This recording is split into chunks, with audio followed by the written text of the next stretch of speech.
Les travaux d'histoire usent de codes bien précis, dont deux sont fondamentaux.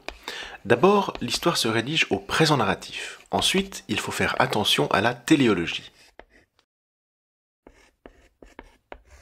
Vous devez tenir compte de ces deux éléments en rédigeant vos travaux d'histoire.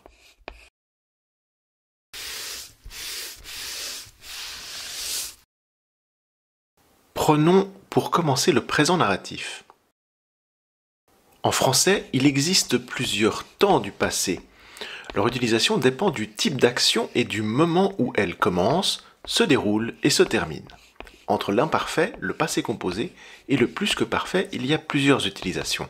Hitler envahissait la Pologne, Hitler a envahi la Pologne, ou Hitler avait envahi la Pologne, ça ne veut pas dire la même chose. L'histoire se rédige au présent, c'est le présent narratif.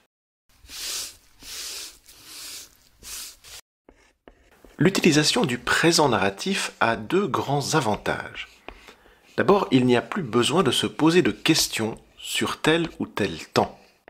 Ensuite, la lecture est plus confortable. Attention, puisque la temporalité n'est plus marquée par la conjugaison, il est essentiel de la marquer dans votre rédaction par des repères chronologiques.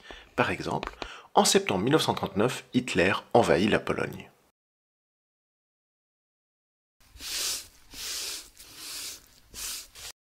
Venons-en maintenant à la téléologie. Le monde change en permanence. L'historien a une position étrange.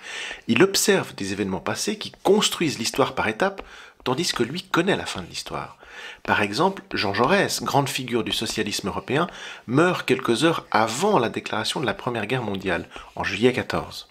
Même si Jaurès a constamment dénoncé les dangers d'une guerre, il n'a jamais su que cette guerre a eu lieu, il ne l'a jamais vécue. Impossible de mettre dans la pensée de Jaurès la réalité d'un événement déclenché après sa mort. L'approche téléologique est un piège constant en histoire. Il faut se préserver de mettre dans un raisonnement historique et dans le savoir d'un acteur de l'histoire quelque chose de postérieur au moment de l'observation. Un soldat de 1914 ignore que la guerre va durer 4 ans.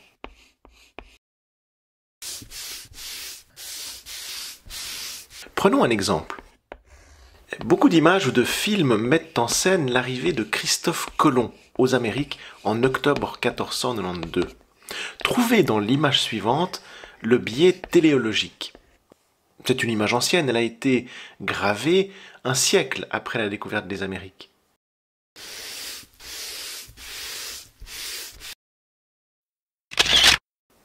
Regardez bien attentivement cette image, trouvez où est-ce que l'auteur est tombé dans la téléologie.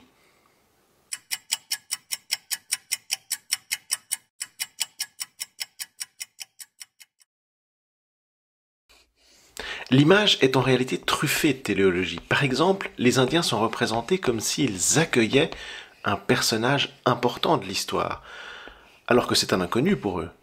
Christophe Colomb ne sait pas qu'il a découvert un nouveau continent, mais nous, oui.